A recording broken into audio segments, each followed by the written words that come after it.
ہم کریں گے ہر مظلوم کی حمایت۔ السلام علیکم، میں ہوں حورین فاطمہ اور آپ دیکھ رہے ہیں حمایتی نیوز HD چینل۔ نظر ڈالتے ہیں آج کی اہم خبروں پر۔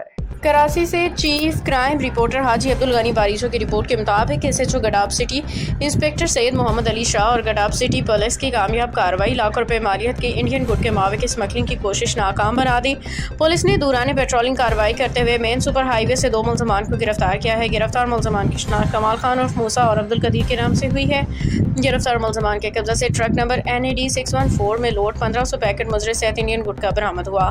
ملزمان نے انڈین گڈ کے ٹرک کے خفیہ خانوں میں چھپا رکھا تھا۔ پولیس نے سپلائی میں استعمال ہونے والے ٹرک کو بھی ضابطے کے تحت تحویل میں لے لیا۔ گرفتار ملزمان انڈین گڈ کا کراچی شہر کے مختلف علاقوں میں سپلائی کرنے جا رہے تھے۔ گرفتار ملزمان کا نام IR لسٹ پولیس کی مطلوبہ فہرست میں بھی شامل ہے۔ گرفتار ملزمان کے خلاف ضابطے کے تحت مقدمہ درج کر کے مزید تفتیش کا آغاز کر دیا گیا ہے۔ باخبر رہیے ہر جگہ ہر وقت، جانیے ملکی و غیر ملکی حالات و واقعات یقین کے ساتھ۔